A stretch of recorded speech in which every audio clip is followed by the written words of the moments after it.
And welcome back, everyone, to Heart of the Woods, Chapter 1. I'm playing the beta release, and the full game is coming out on February 15th. It's a girls' love visual novel from Studio Elan, a development studio devoted entirely to girls' love visual novels. And we last left off here with Morgan creepily staring at us through the window. So, let's continue, shall we? It's Morgan. Lantern in hand, fist raised against the glass. She stands there patiently. If she knows what kind of emotional roller coaster she has put me through, she doesn't show it. Shakily, I walk over to the window, not even switching on the lamp. With some difficulty, I wrench it open, disturbing a small mound of snow. Yes? It's the best I can manage. Anything longer, I'm not sure I could keep it civil. Sorry, I forgot to tell you. Please be ready to go by 8, and I'll come pick you up. I just blink, unable to comprehend what I'm hearing. Is that okay? We could make it 8:30, but no later. No, 8 is fine. Is that all? That's right. Have a good night. Sorry if I disturbed you. I slammed the window shut and hobbled back to bed. She doubled back in the snow and scared the hell out of me for that. I checked the time on my phone. It's nearly midnight. 8 hours to sleep and then be ready to go. It's going to be a long month, isn't it? Well, I had 2 hours of sleep tonight, so I feel kind of jealous getting 8 hours, but fair dues. Also, I should mention this. In the previous episode, I talked about, I'm looking forward to seeing how Maddie and Tara end up together. And that just shows how little I was paying attention, because obviously the key art and the title screen shows Maddie with another girl, so they're not the couple. So hey, maybe Tara gets to get along with Matt. Maybe Tara gets to be together with Morgan. That'd be nice. I like having multiple couples. I cannot speak today. Maybe it's because I only slept 2 hours. But yeah, I like having multiple couples in my Girls Love VNs. It's why my favorite visual novel of all time is Kindred Spirits on the Roof. Because it has 7 different couples, and it's great because it makes it even more fun to experience. Okay, let's continue.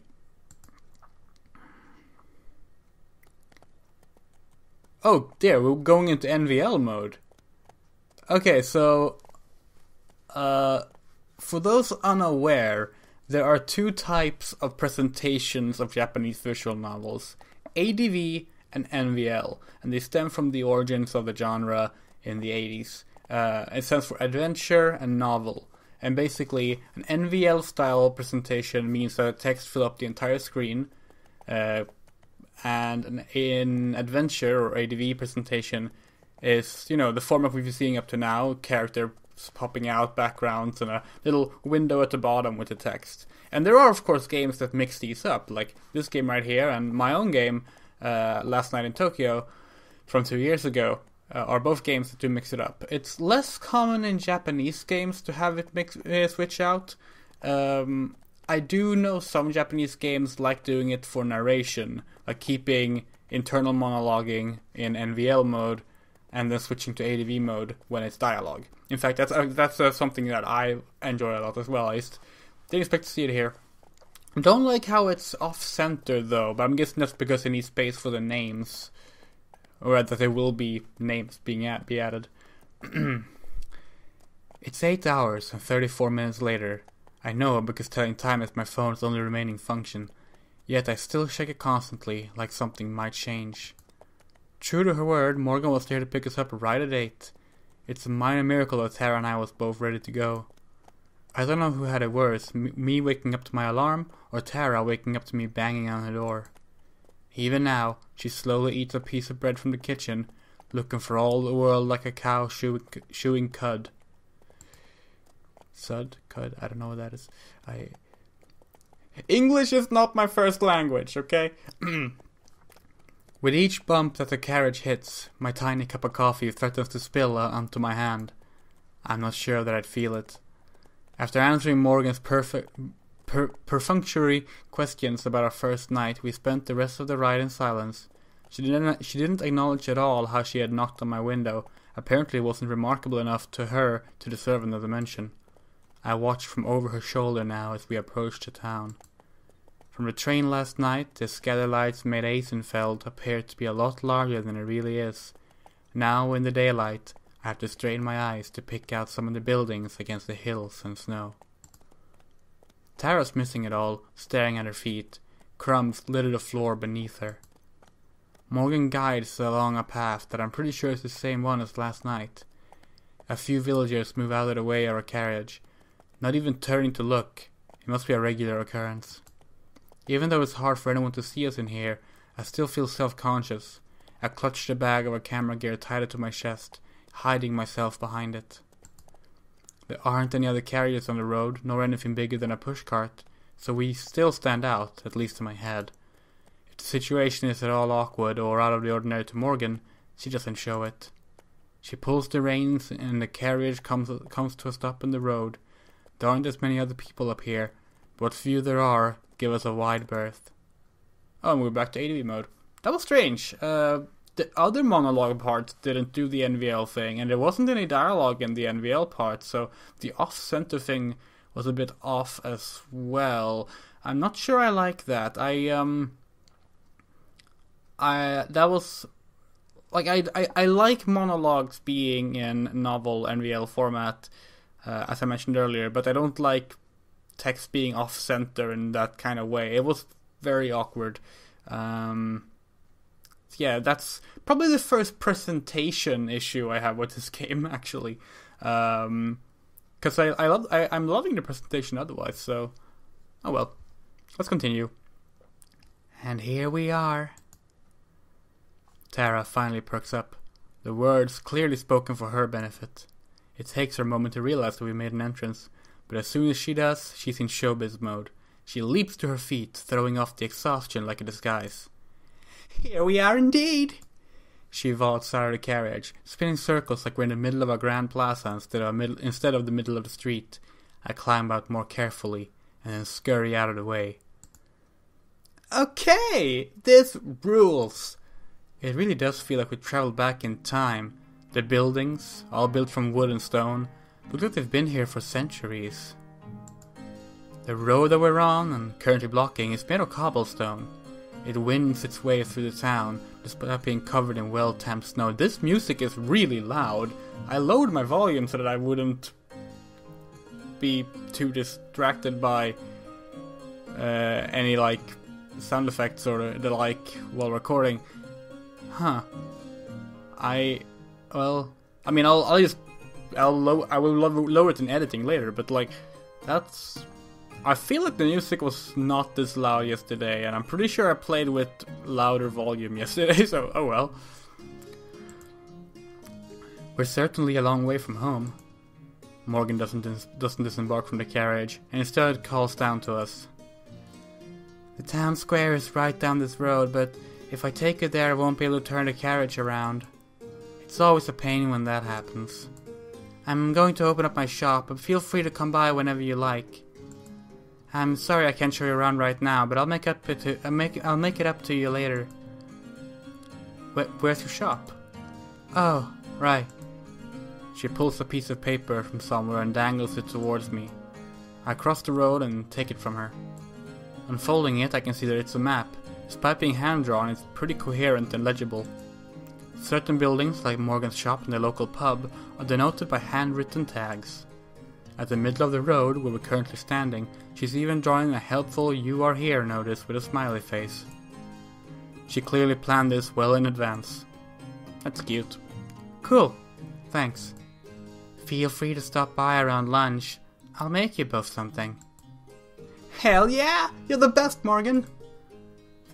Thanks. Morgan gives us a brief wave before heading off to whatever it is you park horse-drawn carriers. Wherever. Sorry. I point in the direction of the town square that Morgan mentioned, wanting to get away from all the people who are currently gawking at us. We definitely stick out, if only because of our colorful hair and clothes. Combined, their outfits have the color palette of a bowl of oatmeal. Okay. That's a description. Although they stare, nobody really says anything, either too polite or too intimidated. Both Tara and I avoid eye contact with strangers as we hurry to the empty town square.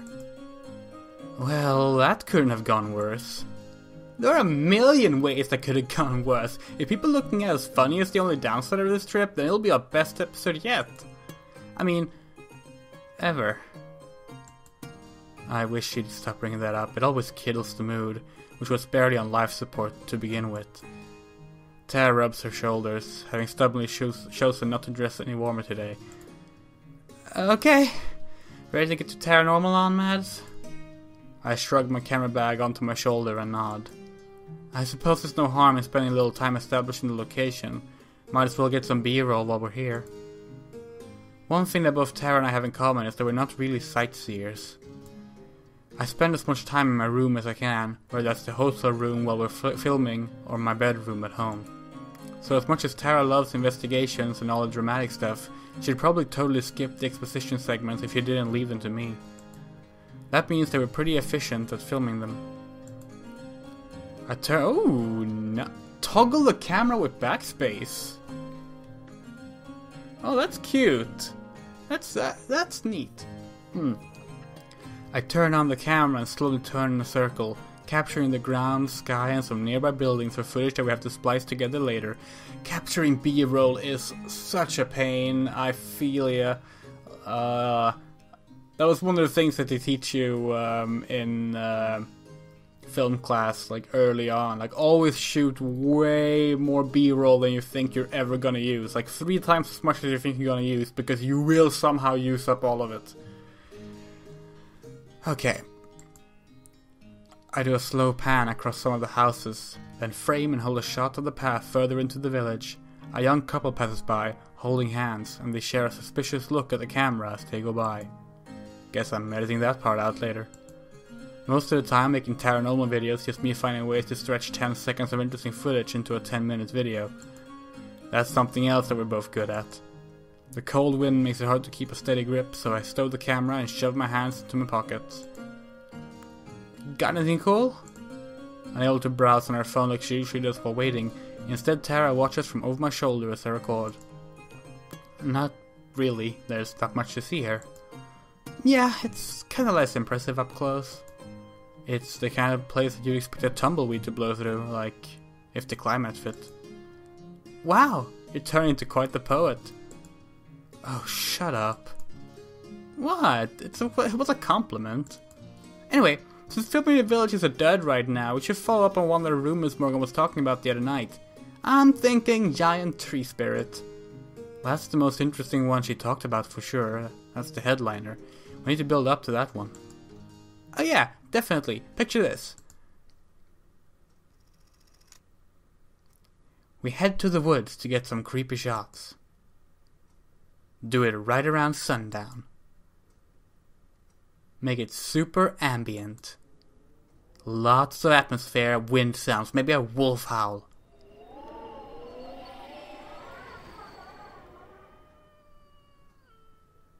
You got a good wolf sound effect we can use, right? Yeah, of course. Anyway, I do narration over all that, introducing where we are and what we're out here looking for. Then we get a sound of a big branch snapping, and just cut the video right there. Tara looks pleased with herself and glances back at me for approval. It takes her a minute to react. So, end the video on a cliffhanger? Yeah, I think so. We can definitely stretch the Eisenfeld stuff into a miniseries or something. We should be able to get at least 3 episodes worth of stuff out here. That sounds fine. A stepping branch is a pretty weak way to end it though. Especially since, like, we uploaded the video. No one's going to wonder if we're okay or not. Oh, that's true. You think maybe we should just make one long vid, or end it differently? Maybe a different ending. I'll think of something later. Cool! You're the best, Mads. I smile, but it hurts a little. I'm sure she's not trying to make me feel bad. She probably doesn't even know that I do. I shrug, wanting to change the subject. We can also follow up on some of the smaller rumors, like in her email she mentioned mysterious lights out in the forest. Like a will-o-wisp? Aren't those actually real? You're the expert. You should know that, not me. Tara stares at me expectantly. Yes, they're real, but it's just swamp gas. It doesn't matter though, because we need to wait for nighttime for that stuff. It's not very spooky during the daytime. In that case, we definitely want to talk to the locals, see what kind of rumors they've heard, that kind of thing. Right, that's definitely the smart thing to do. We both faced back towards the street we came down, where Morgan dropped us off, with all those nosy people. He just stared at us, but wouldn't talk. Awkwardly. Or we could go get some more establishing shots for other parts of the village. I like that idea. We pick a direction at random and start walking. So I just need to point out that they thought the forest spirit, tree spirit thingy is the most, like, out there interesting thing. Not the talking cat. I'm going to be very disappointed if there's not a talking cat, by the way. I've been promised a talking cat, and I want a talking cat. My cat talks. I mean, not English, or Swedish, but, you know, she goes, meow, a lot. She's a very talkative cat, actually. The most talkative cat I've ever had. I've had 3 cats, 2 at my family house, and the Arch, who I have now. And she's the most talkative one I've ever had. She's constantly just meowing, and she's great, and I love her. Oddly enough, she has yet to disturb a recording of mine, which is one of the things I'm expecting to happen, but she almost seems to know when I'm recording and kind of goes to, like, sleep somewhere when I do that, which is, you know, surprisingly respectful. I don't know. I like my cat. Anyway, I'm getting off track. As we head further into town, it starts to get more lively, and there are more people around. That might just be the time of day, though. A couple of folks shovel snow in front of their homes. A group of kids run up and down the street, accompanied by a sagging basset hound. A woman wearing what appears to be an entire bear for a coat shuffles past us. Wherever we go, the villagers watch us unabashedly. No one makes any attempt to talk to us, and conversations fall silent whenever we come near. I wonder if there was some sort of order given to not speak with us, or if it just happens naturally. I try to force myself to ignore it. We're not doing anything wrong, we're just a curiosity. The only interesting thing about us is our out-of-townness. Morgan said that there are rarely ever visitors here. It's not hard to imagine why. There doesn't seem to be much worth visiting. Still, if they're going to keep this up, it's going to make those interviews even harder to do. Tara taps me on the shoulder, nodding in the direction of some of our observers. Is it just me, or is there kind of a creepy serial killer vibe going on here? Oh my god, can you not? Hey, I'm just kidding. I'm trying to lighten the mood a bit. My reaction having ruined any chance of that, neither of us speak again. I unpack the camera again and film a few of the storefronts as we go. As long as I'm surreptitious enough, most people don't notice and thus don't change their behavior. Inevitably, whenever someone does see me filming, they tense up and just stare, ruining the take. It's like they've never seen a camera before. Maybe that's not far from the truth. One thing I have to give to Eisenfeld's credit is that there's more personality in its construction than I thought at first. Most of the buildings seem to be people's homes, but it doesn't take us long to find a few stores here and there.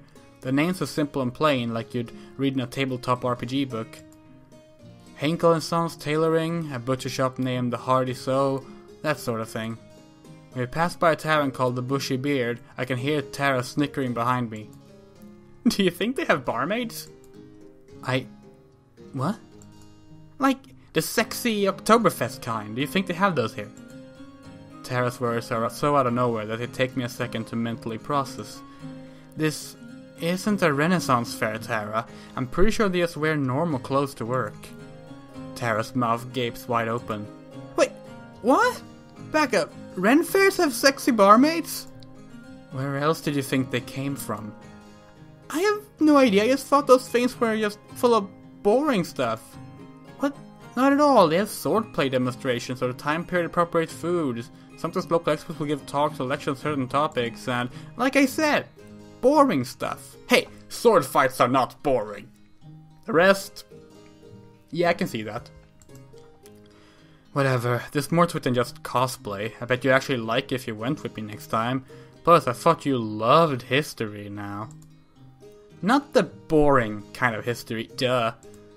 How are swords boring? Thank you. Thank you. Whatever, Mads. She walks away.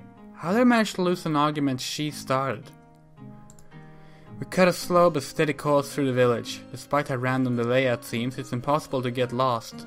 All the roads seem to lead back into each other. Wouldn't it be smart to go to the bar if they want to interview people? That way Tara could see her barmaids as well. I'm so used to the sound of busy intersections and highways that the near silence here is almost unnerving. I can appreciate the serenity and calm of it all, but I think I'd go crazy if I had to live here. Not even a full day in, and I can't help but miss my cozy apartment and the convenience of city life. Eventually, we take a path that brings us back to a familiar sight, the town square that we visited right after Morgan dropped us off. According to my phone, it's been a little bit over an hour since then, still too early to meet up with Morgan for lunch. I guess we can't keep putting this off any longer. I think I've seen enough. I think I have enough of the town for now. Do you want to start interrogating the villagers? Interviewing. I didn't even notice myself misspeaking. I guess I still have interrogations on the mind after meeting the mayor last night. Tara poses dramatically, hyping herself up for the camera. I'm not even recording yet. Time to put my game face on. As long as it's a game face that people want to talk to. Mads, when have I ever been anything but charming? She sighs. Yeah, I know.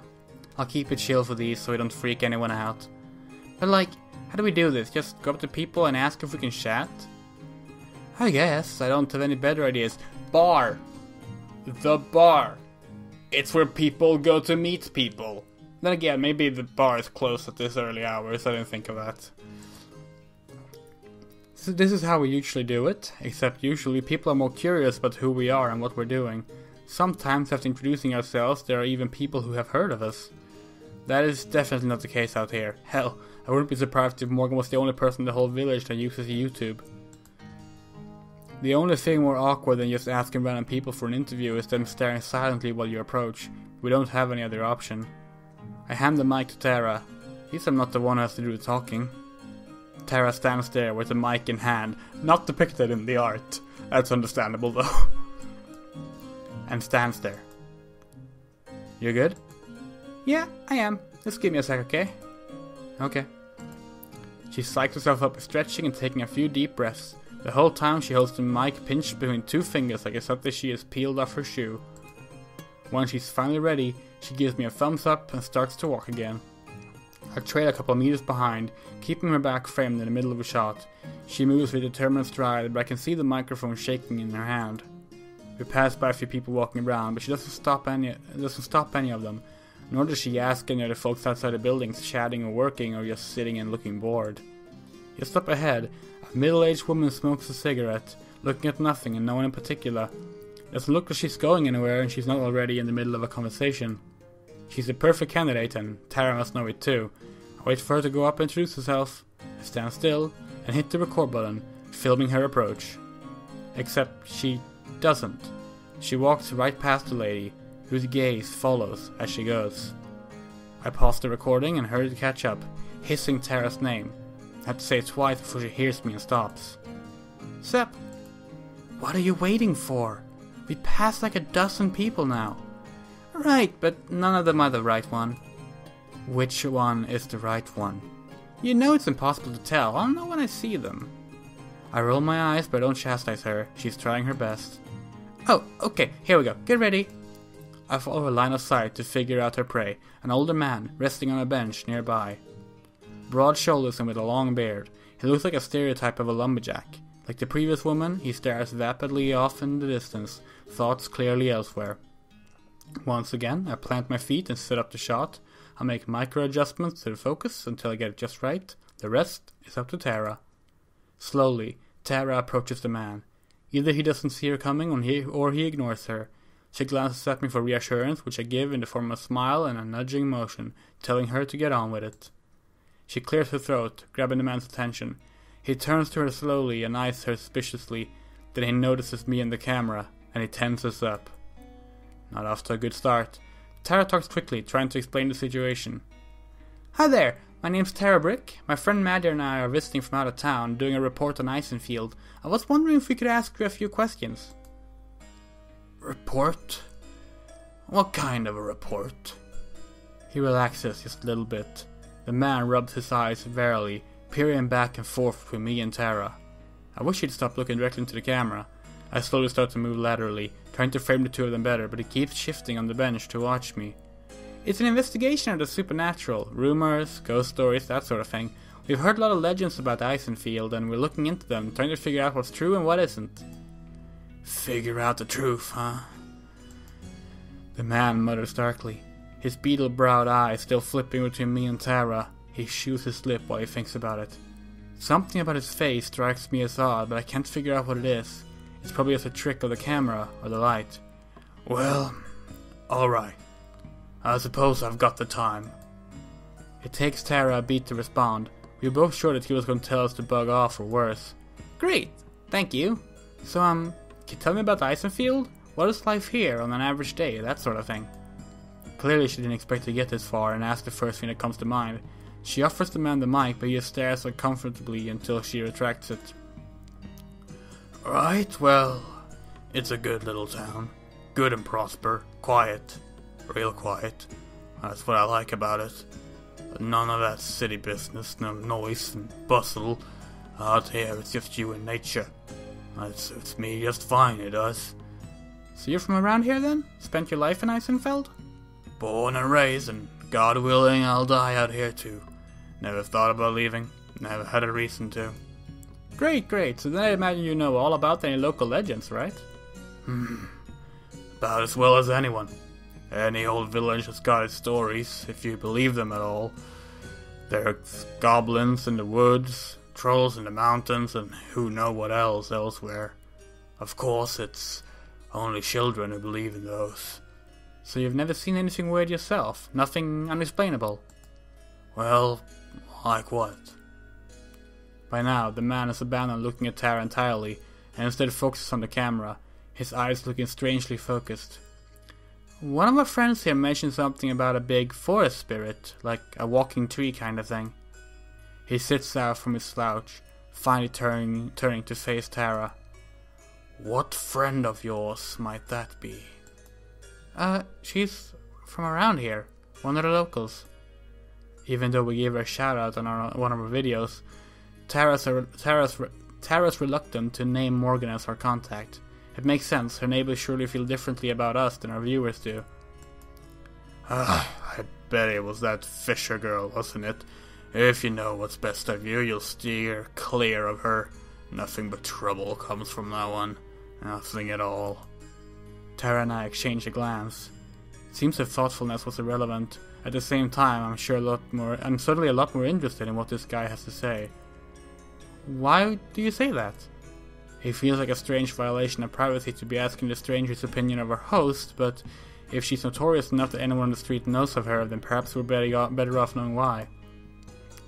Spitting into the snow, our subject stands and turns his back to us. There are some questions you ought not to be asking, miss. I'll be going now. Enjoy yourselves. He lumbers off into the town, though I don't watch him for very long. Questions we ought not to be asking, huh? I'm not sure if that's a threat or not. For the sake of my anxiety, I try to tell myself it's not. I join Tara on the bench, doing my best to avoid the puddles of melted snow. That was something. That's putting it nicely. I don't know what that was either. Maybe Tara's right, it was something. You get it all? She taps 2 fingers against the camera in my hand. Of course. All 2 uncomfortable minutes. I wasn't given a lot to work with there. I replay the recording with Tara leaning over to watch along with me. It's not any less awkward the second time around. Well, we already knew we need to talk to a few different people. Just got unlucky on the first one. Know what I mean? Tara stands up, but I remain seated. Still need another minute? I don't say anything. I'm trying to think of what to say. Hello? Earth to Maddie? Please respond? I'm thinking. My voice is too harsh and snappy, and we both know it. I play through the clip again, this time without Tara watching. Something still seems off to me, and it's not just the gruff way he left. Look, we know Morgan was a bit weird. All of our fans are weird. That's why they're our fans. In a tiny little town like this, of course, anyone who's different is gonna have a reputation. That doesn't make Morgan a bad person. I'm not saying she's a bad person. I didn't say anything. But if you had to ask, I'm sitting here thinking that it's really freaking shady that that guy just guessed we were here with Morgan and that he up and left as soon as he found out. That's not normal. That's not something that's happened to us before. Great, that means we're on the right track. If they're hiding something, then that means there's something to hide. Have you completely lost your mind? This is ridiculous, even for Tara. I can understand her want to give Morgan a chance, but to actually buy into her nonsense? Tara nods and looks down at her feet, brushing some snow off her shoes. It's only been a couple of hours, Mads. He's just one old cranky geezer. Geezer? Please, just try to have some patience on this one, okay? For me? I check my watch. It hasn't even been 2 hours. That only makes her more right, as much as I hate to admit it. Sighing, I place my head in my hands. Sorry. Guess I'm still tired. It's okay. After a long moment, I stand. Wanna find somebody else? Guess we oughta. We traipse. Traipse? Okay. We traipse wordlessly through town a bit more. I keep the camera stowed. I'll set up when we find someone. Now that we've been burned once, so to understand why Tara's so reluctant to speak to anyone. What once seemed like people tightening their clothes against the cold, now seems more like turning their shoulders against us, towards us. A suspicious number of folks look away from us to cough. The amount of time we pass by the same place certainly doesn't help our appearance. By now there are a few especially shy villagers that have seen us pass by at least 4 times. It takes another 15 minutes of looping around town before we find another candidate. A pair of girls about our age are waiting outside the shop. Inside, a third girl is talking to the shopkeeper. People our age are going to be our best bet. One of the waiting girls sips from a small mug of what I assume is coffee. She sees us and nods her head in greeting. That's the nicest reception we've gotten so far. What about them? Worth a try. This time I approach with Tara. I have to take the lead, but I follow close behind, forcing myself to smile in order to seem more approachable. Excuse me. The talking girl and shopkeeper turn towards us at the same time. The conversation snaps off immediately. Excuse me. Hey there. Hello. The girl next to her leans in to whisper something in her friend's ear, but doesn't talk to us. Hey, so my friend and I are here from out of town. We know. They both giggle to themselves. We're filming a documentary sort of thing about Eisenfeld, and I was wondering if I could ask you some questions. Eisenfeld? Why here? What about it? Well, we're doing a video about any sort of rumors or local legends they might have out here. Ghost stories, so that kind of thing. The two girls talk to each other in low voices that I can't pick up. The quieter girl is muttering something, and the girl with coffee is agreeing and nodding along. As one, they turn to face us again. I don't think there's anything like that out here. This isn't that kind of place. Not one? When you were kids, your parents didn't tell you stories about things that lived in the forest? You've never been out late at night and seen something you can't explain? We're not allowed out late at night. Right. There's curfew. The girls go quiet, nodding to themselves. Sensing a dead end, Tara changes her tactics. Do either of you know a girl named Morgan? She's the mayor's daughter. The first girl, the one with the coffee, grins at that and pulls her companion's arm. The other girl swats her away, face turning pink. I'm pretty sure everyone knows her. She smiles devilishly at her embarrassed friend. Some of us better than others. What's she like? Why is she so famous? She isn't that bad, she's trouble, and you know it. Staying out after hours, sneaking around town, she spends a lot of time out in the woods too, sometimes overnight. What do you think she's doing out there? If there's a particular conclusion we're supposed to have reached, it's lost on me. Still, it can't be coincident that we're 2 for 2 now on people being weirded out by Morgan. 3 for 3 if I count myself. Do you think there's something out there? The two girls blink, as if their reaction was planned. Something like what? Tara shrugs. No idea. Like I said, that's what we're researching. I don't think you'll find anything like that here. I'm sorry, but this isn't a very interesting place. Right.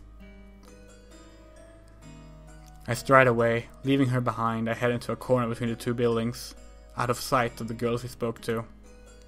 Tara catches up and then leans against the wall next to me. That didn't go much better. Really, you think?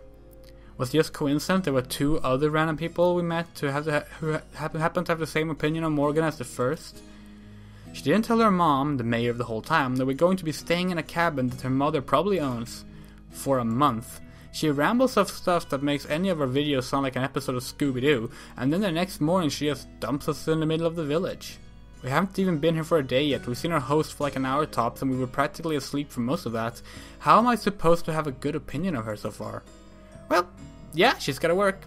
Come on, Mads, have a little faith. What's the worst that can happen? The lead turns out to be nothing like the other 200 times before. Some girls gossip about us, and an old bum tells us to get lost. 207, and the worst is that the whole town hates us while we're stuck here after spending thousands of dollars to cross the world. To live in a wood cabin with no phone service and barely on the internet. For a month. You've got to see the problem here, Tara. Tara sighs and throws up her hands.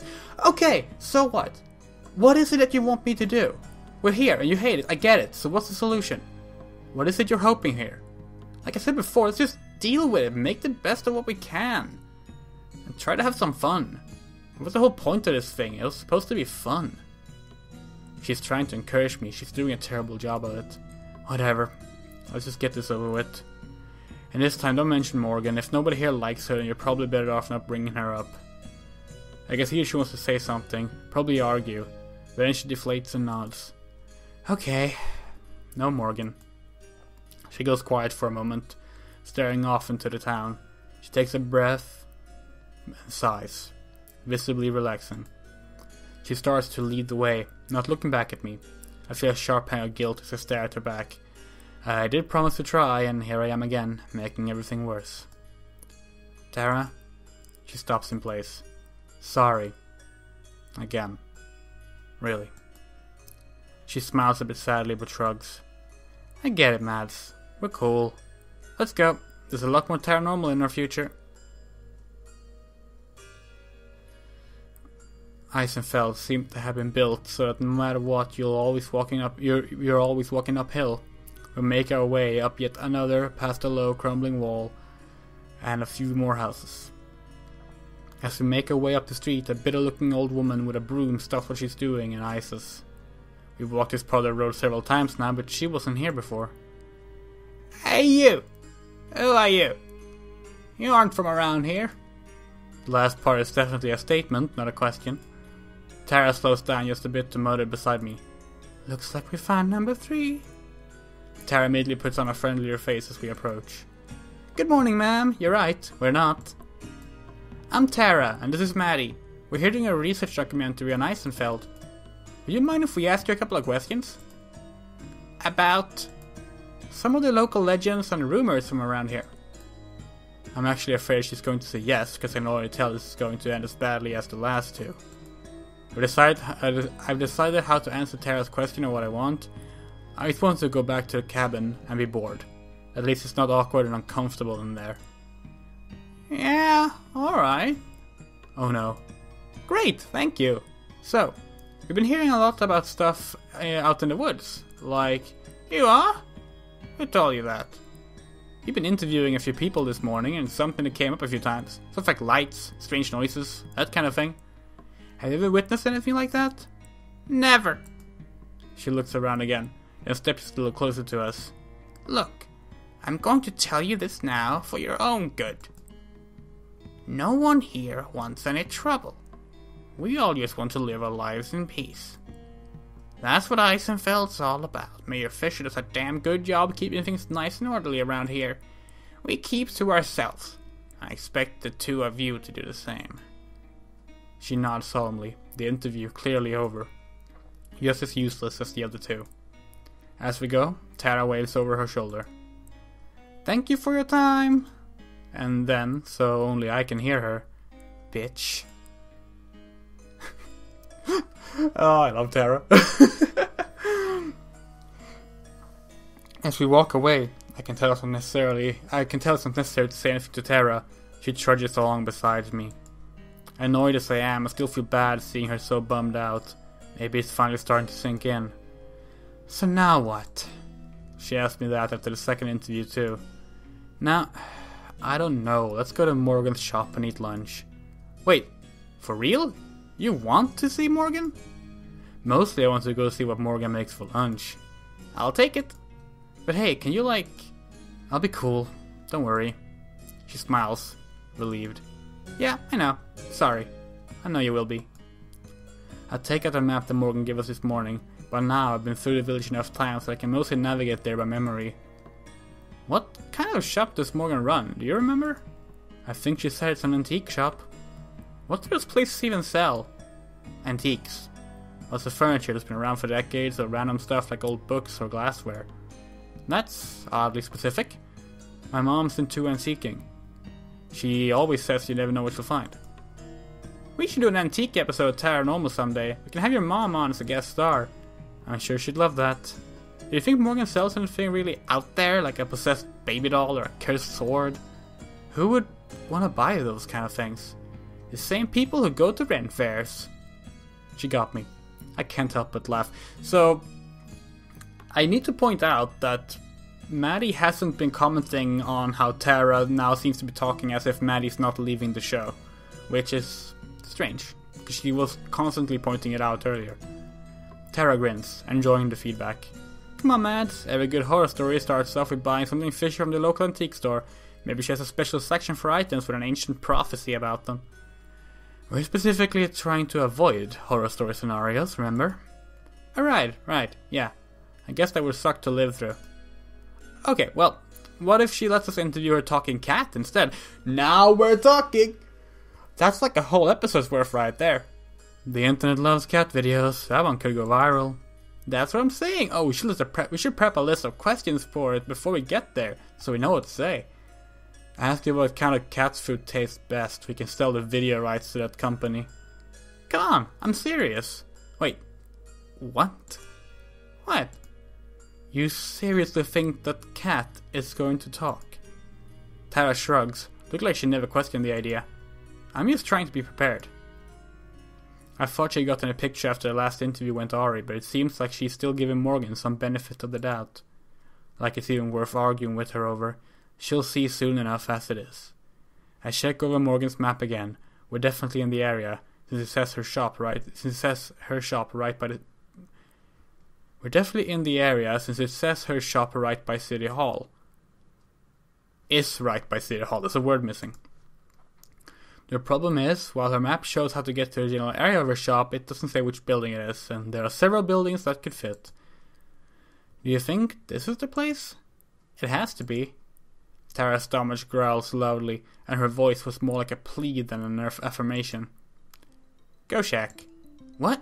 Check what? Go check if it's her place or not. Absolutely not. I'm not going to just potentially walk into someone's home. What's the big deal? If it's not her place, we can just ask for directions.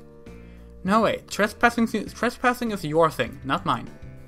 We go back and forth like this for a while, and right before we finally decide to settle with rock, paper, scissors, Morgan herself pokes her head out the door. Hey you two, I'm in here. For the first time, I'm genuinely relieved to see Morgan. Morgan holds the door open, a book under her arm and a cup of coffee in her free hand. Tara turns to me and talks in a quiet voice. Ready to uncover some ancient treasure? Lead on, Indiana. She doesn't even need telling twice. Tara practically dashes the rest of the way inside, nearly bumping into Morgan as she goes. I nod stiffly at her as I enter more slowly. The door slams shut behind us. Morgan flips the sign on the door to closed, although it's nearly invisible from the outside. Ooh.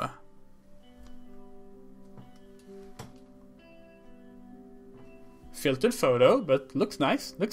I'm actually a huge fan of filtered photos as backdrops for visual novels, and not just because I use them myself, but it's nice, unique little style that doesn't really work in any other like video game genre,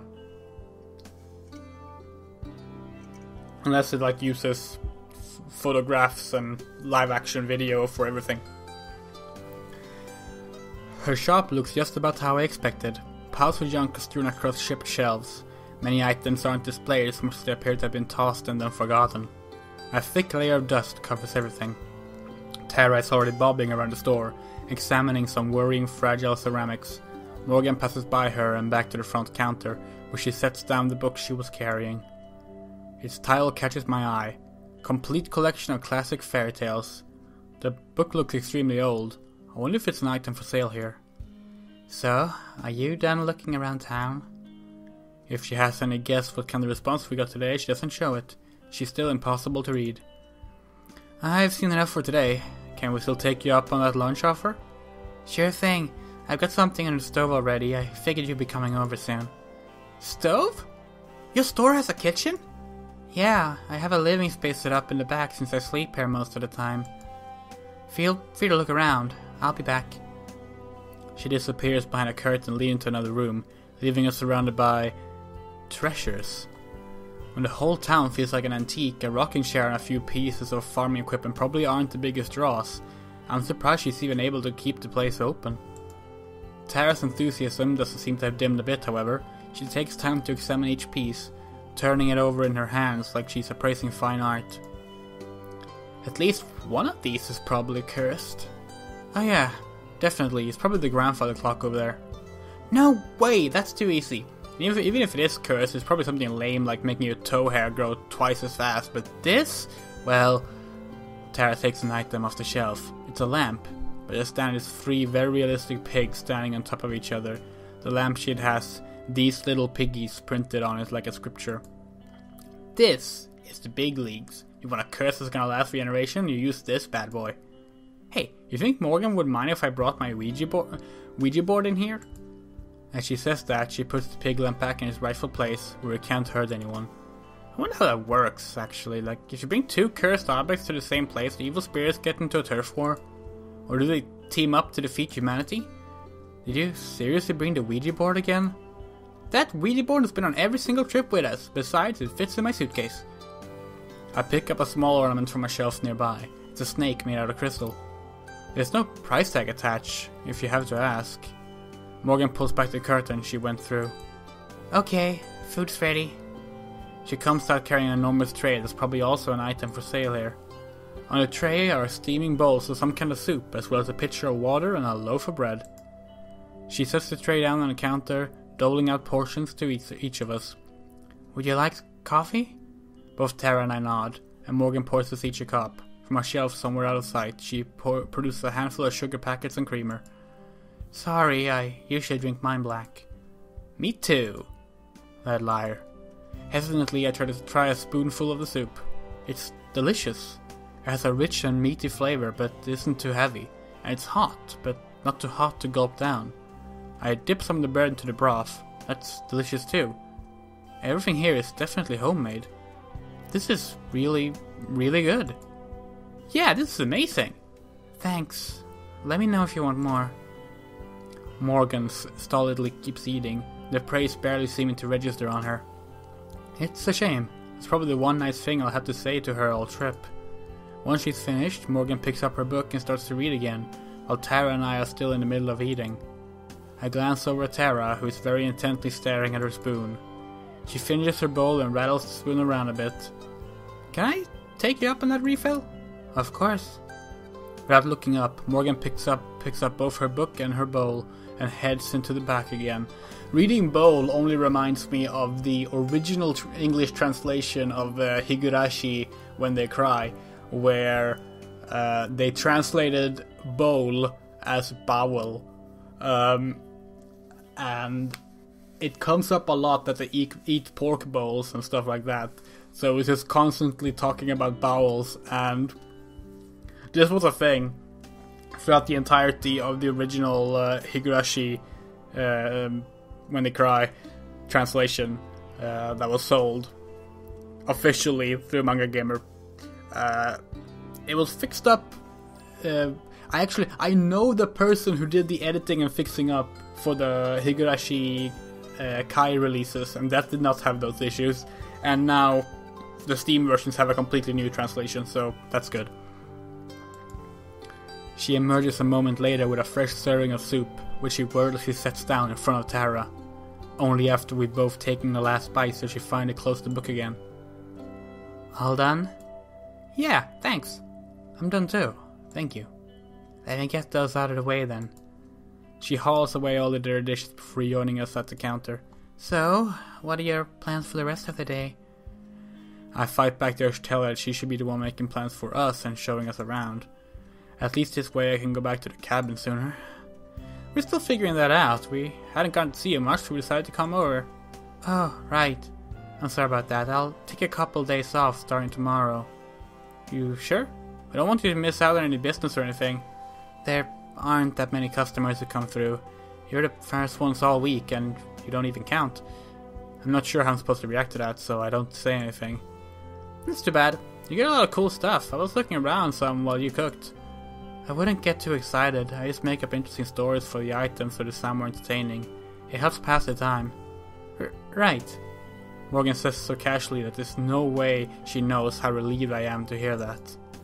It lines up neatly with what I already suspected, that everything Morgan included in her email is even more made up than usual, and this is all a colossal waste of time.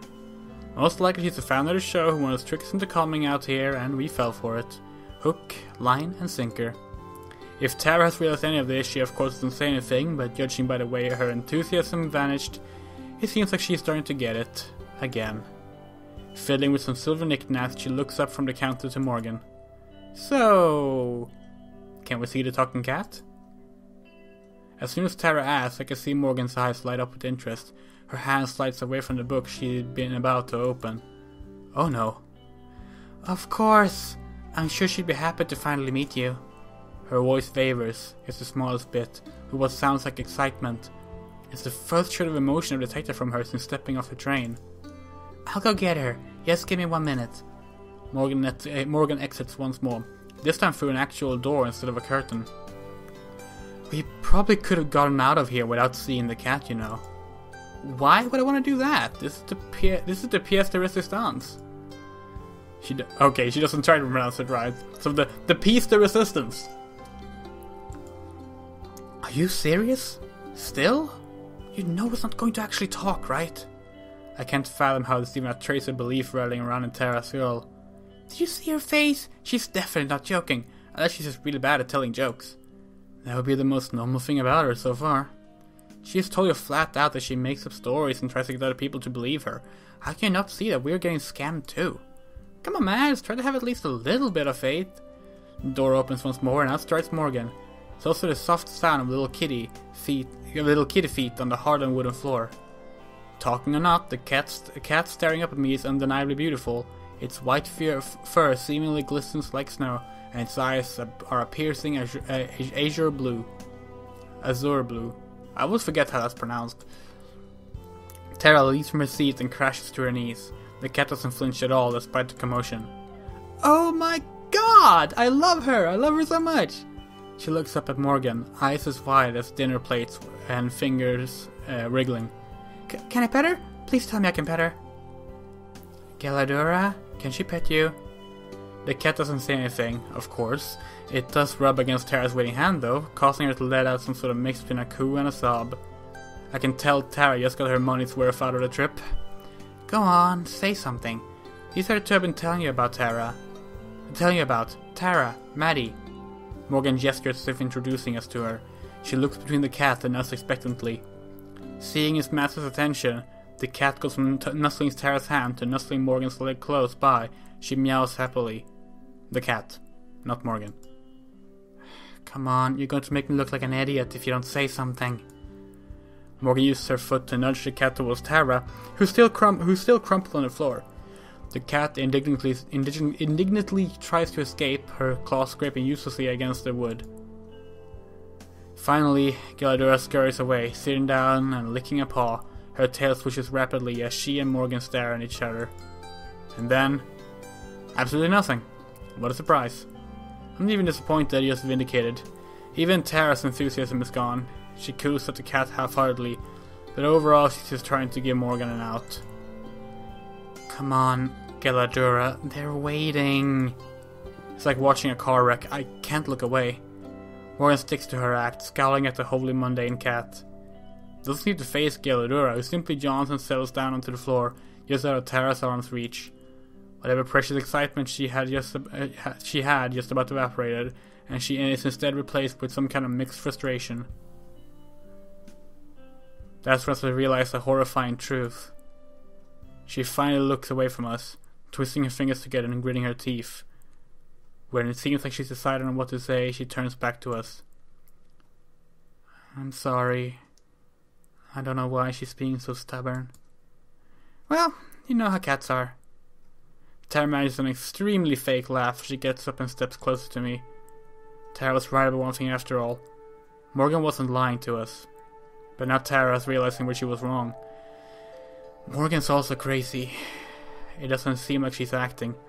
Seems like Morgan's genuinely shocked that her cat didn't greet us by name. She talks to me all the time. I told her you two are trustworthy. That should be enough. It's fine. I'm sure she's just shy. Don't worry about it. Yeah, she just met us. We got plenty of time for her to warm up to us, right? Oh yeah, exactly. We should probably just give her some space for now and try again later. Maybe in a few days. At this point, I don't care. It's a good thing I played along with everything so far because it allows us to make a diplomatic exit. I guess you're right. Still, I'm sorry for the inconvenience. She'll get over herself soon enough. She glowers at the cat, who is still napping peacefully. Yeah, I'm sure. Tara steps away from the counter and into the display area again. Anyway, thanks for the lunch, Morgan. We really appreciate it. We have a couple of more places we want to check out today, so we'll probably head out again. Okay. Come back here when you want to ride back to the cabin. Her expression is back to unreadable. Right, sure. Thanks so much. Good to meet you too, Giolotto. Tara waves at Galadura, whose ear twitches, but otherwise can't be bothered to acknowledge us. The heavy door slams shut behind us as we step into the cold. I wonder if Morgan will remember to switch the sign back the other way. Outside, the wind has picked up a bit, and there are clouds starting to close in. The nice day that have been shaping up seems like it might not happen. Alright, so I'll admit that was kind of awkward for everyone involved. Great, I'm glad you can admit it. That doesn't help us any. Next time we see her, we just won't bring up the cat. Hopefully she won't either. We can just pretend it didn't happen. Next time? What do you think is going to happen next time? That she was saving the good cryptos for the second time we hang out? We can ask her about the spirit or the lights, that kind of thing. Okay, get some spooky shots of the woods and we're golden. We're pros at making that kind of content interesting. Usually we have something to work with. She made it up. There is no dark side to this sleepy, boring mountain town. It's just a boring mountain town, and she pretty much straight up admitted to that. I don't get how you aren't as upset about this as I am. We just spent thousands of dollars to fly across the whole world for a month, and just the person who invited us out here is either a liar or a lunatic. It's only been a day, Mads. We've only seen a fraction of what there is to see around here. Just give it some time, alright? It's been a day, and look what that's got us already. Literally every single person we talked to told us to stay away from Morgan, and then we even saw it for ourselves. How are you not pissed off about this? Tara shrugs. Don't you think you're being a bit harsh on Morgan? She's been super cool with us. Like, okay, yeah, the cat thing was weird, but it's not like she tried to hurt us or anything. I start to shake my head, forcing myself to cool off. I keep getting too worked up over this. I can't tell if Tara's being intentionally stubborn or what, but technically she's the one who bankrolled this whole trip. And I'm still getting paid for my time here. So, I'm a bit confused. Is this town not in America? Because I think they said, like, they were... I forget where they... I think they said they were from Kansas, right? And... how would they have traveled across the world? Apparently on an airplane initially, too. If this is not in America. And so, where is it? Is it in Great Britain? Like, I'm very confused as to the location of Eisenfeld. Well, I guess Eisenfeld does sound a bit more British than it does American. I can't tell if Tara's being international stubborn or what, but technically she's the one who bankrolled this whole trip, and I'm still getting paid for my time here. So if she's not upset about wasting all of that, then fine. I'll meet her at the train station in a month and she can do what she wants. I don't need to get so bent out of shape. Okay, you're right. Maybe she's fine. Anyway, I'm gonna go back to the cabin. Are you coming with me? Wait, already? Yeah, I'm good enough to get started. Plus, I need to unpack. Oh, okay. You gonna ask Morgan to hitch up the carriage? No, it's fine. I'll walk. You sure? Yeah. I seriously don't think I could get lost in this place anymore. She seems uncertain, probably because of my sudden mood swing. Okay, I'll probably do another lap around the village, maybe get Morgan's input on some stuff. Okay, see you later then. See ya. I turn and walk away, so I don't have to see her staring like a lost puppy. She'll get over it.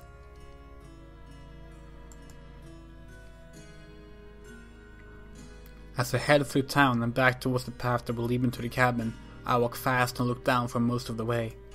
Nobody tries to stop me or talk to me, and if anyone's staring, then I don't catch it. The trip back to the cabin is easy, even though it takes me around half an hour on foot. If nothing else, I should be in pretty good shape from all the walking by the end of this trip. I spend the whole day fantasizing about home, my comfy bed, my film collection, our cat BT. BT? That's a good name. Well, technically he's Tara's cat, but I take care of him most of the time. Speaking of cats, I wonder how Tara will explain to Morgan why she's on her own. Well, that's her problem, not mine.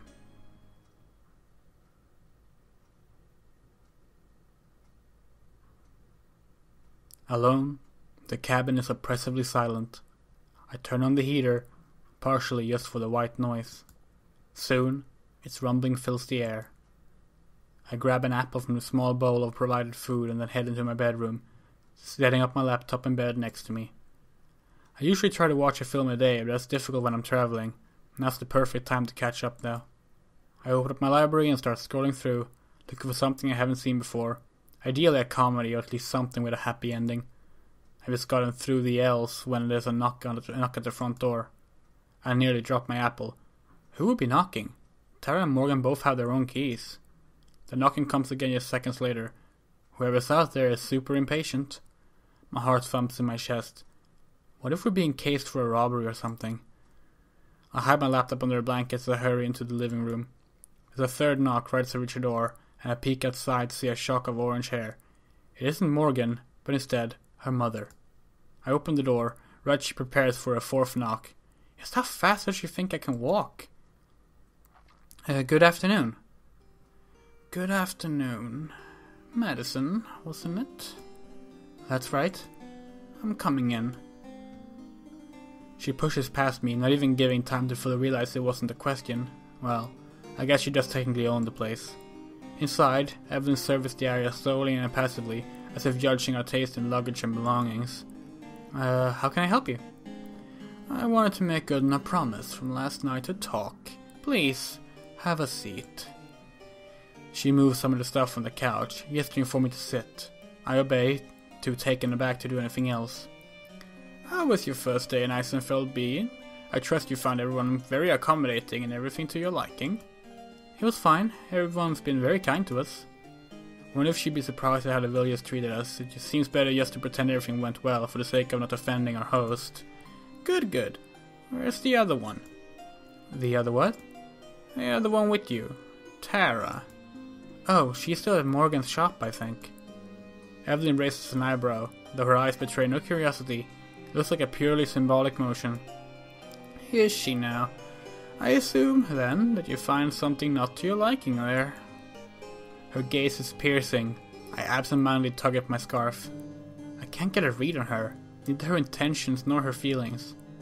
It was fine. I just wanted to come back early so I could take a nap and get started on editing the footage we took. I hope my lie is convincing.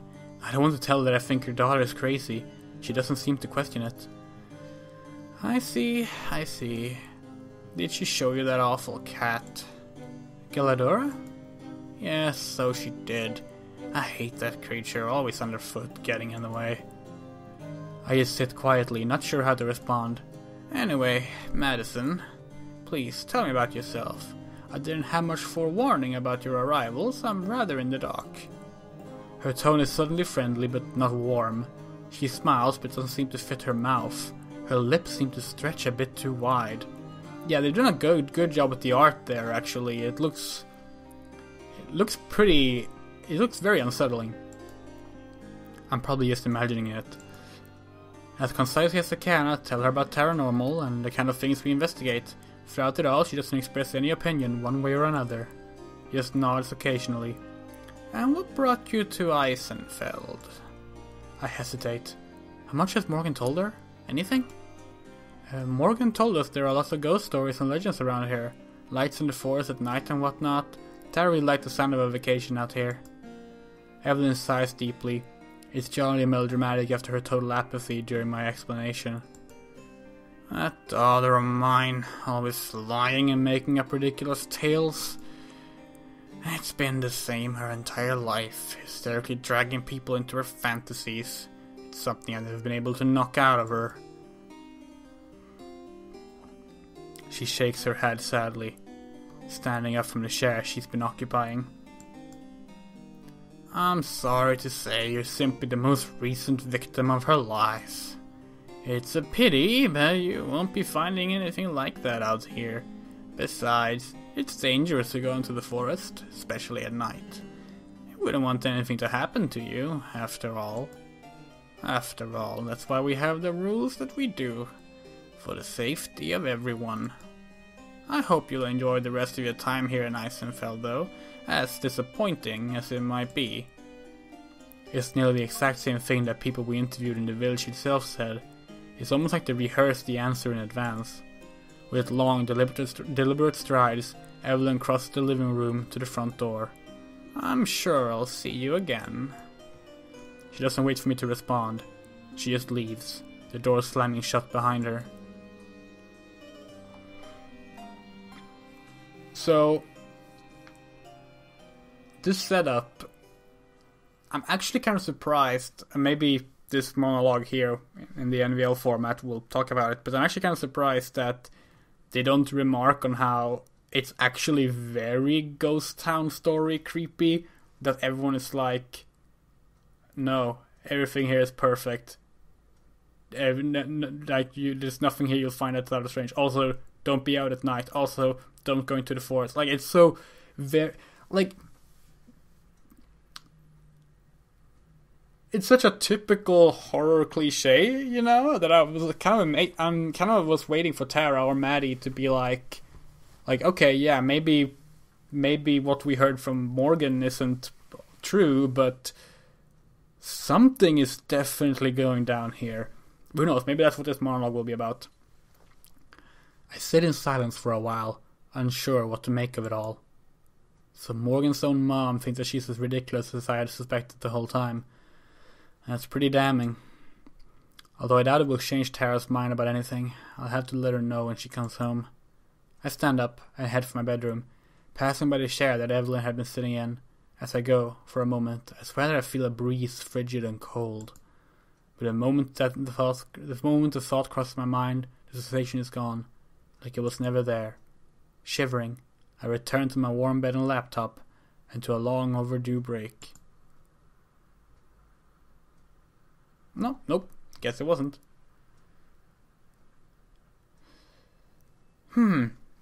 So, we've been playing this for a while now. I don't actually have a counter on how long I've been recording this particular episode, but the first episode was a little under an hour. So let's just say we're around near 2 hours right now. Maybe that's accurate, I don't know. And there still hasn't been a sighting of the girl that all the promo art pairs Maddie up with, which is uncommon. It's not uncommon for visual novel to introduce characters late. But when it's like one of the characters being promoted as like the main part of the main couple, this long without even like running into her or anything, that's very, very odd, honestly. Like, I don't know. And I'm assuming that she'll be introduced like at the near end of chapter 1 or something, going with how this is being paced now. But I also don't know how long the chapters are. It's hard to tell. You never really know with visual novels because it differs from writer to writer. But I'm hoping we get to see her soon. I can't imagine there's too much left of chapter 1, unless I'm completely wrong and it's like, you know, a really, really long chapter, and that's how this game is designed. Let's continue for a bit longer. For someone with so much energy, it always surprises me how easily Tara can fall asleep. I can't help being jealous. It's been hours since we called it a night, and I'm still editing today's footage and waiting for exhaustion to finally overtake me. There's only so much I can actually do with this laptop. My main editing suite is at home, and without a consistent internet connection, I can't access anything in the cloud. I could watch a film to lull me to sleep, but I only brought some of my all-time favorites. I know myself well enough to know that a 57th watch-through of 2001 is only going to make me even more awake. Really? I mean, not to suggest 2001 A Space Odyssey is a bad movie, it's not. But it's not, I find it, I would say it's a perfect falling asleep movie. And the cloud isn't the only thing I can't get a handle on. Even basic browsing is an exercise in futility. I barely managed to read 2 pages of an article about a couple who found a cache of gold in the desert before the web drops out for good. I'm about to just give up on work and resign myself to tossing and turning on life when I hear a strange tapping inside of my window. I get up to investigate, preparing to shoo away either a bird or a very determined squirrel. Do they have squirrels out here? Hey. Gah! Morgan is pressed against the window pane, looking into my room with one hand resting against the glass. Is this always how she gets people attention, or is she just determined to give me a heart attack? Do you have a minute? You couldn't knock? I did. I rubbed my temples and let out a long sigh. Maybe I should just give up on expecting anything during this trip to make sense. Okay, I guess I have a minute. But if you're going to come in and talk, please use the door. Obviously, I'm not going to climb through the window. Honestly, at this point I wouldn't put it past her. Better just get this out of the way. Maybe it'll wear me out enough that I can actually get some sleep. I slowly make my way out into the living room, where Morgan is walking through the door, drinking from a massive thermos. How is she not constantly bouncing off the walls? Sorry to bother you, I know it's late. It's fine. I couldn't get my sleep anyway. I was planning to do the majority of my editing once we're back home, so my options here are pretty limited. I don't see any point in lying. I doubt anything I could say would make her leave until she said whatever she came here to tell me. You must have a pretty great setup at your place. You two still live in Oregon, right? It's actually Oregon, not Oregon. Oh, wow! I didn't even know I said it wrong. But yeah. I doubt Tara would ever want to leave Salem unless I agreed to move to the other Salem. So they're not in Kansas? Oh, was the whole Kansas thing a reference? We're not in Kansas anymore? Oh, okay. I should have picked up on that. That's bad of me. Who knows? Maybe I should actually do that. Do just that once I'm back in school. You're going back to school?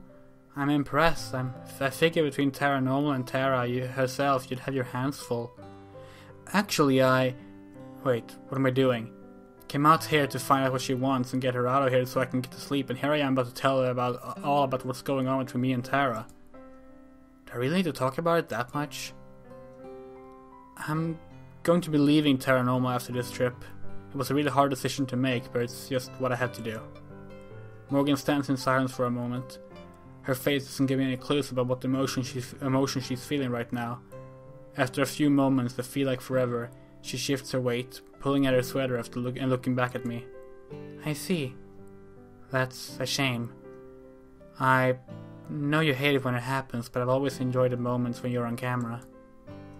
Her voice is quiet and unquestionably sincere. As uncomfortable as she makes me, I can't help feeling a little touched. I guess that explains the tension between you two. It's that obvious, huh? Not very.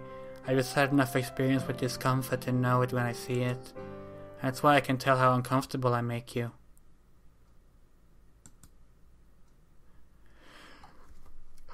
I was kind of expecting like a scared reaction or something from that with how the music cut out. Does she have to be that direct about it? I honestly have no idea how to respond to something like that. I can't exactly say, yeah, I think you're nuts, right? It's okay. You don't have to spare my feelings. You're definitely not the first person to feel that way about me. I mean, I guess I'm just surprised, is all. I mean, any offense, I was just expecting something a little different. Why? I hesitate before answering. It's just, online you're a lot more, pretty much exactly the exact opposite of the girl standing in front of me. Oh, you're talking about my email. I gave her a small nod. She's not wrong. The emails we exchanged before Tara and I had left home were filled to the brim with smiley faces, exclamation points, and a ton of genuinely cheery energy and excitement. I can understand your confusion. I didn't mean to trick the two of you. It's just a lot easier to show enthusiasm through a screen than it is in real life. She's Rinko from Bandori. And honestly, I agree. I can fake enthusiasm and emotions really well in real life. Like, I can act it, but I have a much easier time being genuine in text, I feel. And I don't know why that is. I guess that's probably pretty common for my generation and probably the generation after me as well, whatever they're called. I can't remember what I never remember generation names. I guess it's because the way we grew up with, computers and internet, and then eventually transitioned into social media and the whole global scale talking through text thing. I suppose I can't argue with that. I would definitely be guilty of the same thing once or twice. By once or twice, I mean literally every time I try to talk to a girl online, but she doesn't need to know that. That was a nice little hint to the fact that Maddie likes girls as well, not just Tara. But I'm guessing that's not the main reason you're uneasy. That's actually why I came out here to talk to you. I see. Seriously? I couldn't wait until morning? If she's worried about making me uneasy, I'm not sure why she thinks knocking on my window in the middle of the night is a good solution. I know I won't be able to sleep tonight unless I clear the air. I'm sure you understand. I really don't. And why is she drinking coffee if she wants to sleep? I'm pretty sure that's going to make it a lot harder to sleep than dealing with whatever this is. So, yeah, you think I'm either crazy or full of shit. And I don't blame you for thinking that. Let's not, like I said before, you don't have to spare my feelings. I guarantee you I've been called worse.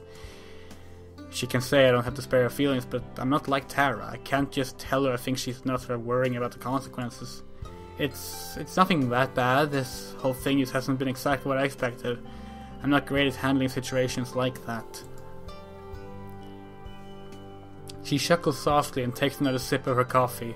I like the little effect here going on. I'm not sure what that is. Is that supposed to indicate something otherworldly, supernatural? It was around her mother, the mayor, as well. It was only during like one specific shot.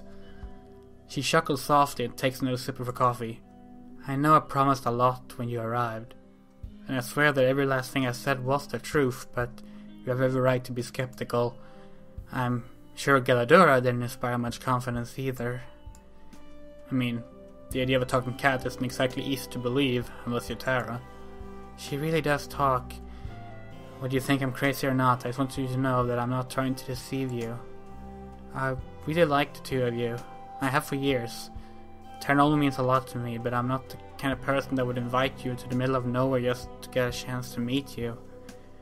Evelyn's words echo in my head as she speaks. Hearing that Morgan's a liar had put me even more on edge than I already was. Some part of me wanted her to admit that everything was just a show. At least then it could be over. But Morgan, in all her weirdness, looked nothing but sincere. She takes a few steps towards me, then stops. I invited you out here for a reason, and I'm confident in that reason. Her voice is still weary and monotone, as usual, but it does sound a little softer. more genuine. Despite all the warnings, something about it makes me want to believe her for the first time since we got here. Thank you for telling me all this. And I'm sorry for being so dismissive. For what it's worth, you don't seem like the type of a person that's big on elaborate pranks anyway. Yeah, I just wanted to make sure I told you that, and She takes a careful swig of her coffee. Her green eyes are shadowed by the fringe of her bangs, and she looks deep in thought. Finally, she raises her face again, and her irises seem to glitter in the low cabin light. I want to help you have a good time while you're here. I don't sense any sort of sarcasm or bitterness. I don't understand she could figure out to think she's crazy and still not bear me any ill will. My heart clenches with guilt. Even if I'm wrong and you two don't find anything, I hope I can at least make your trip enjoyable.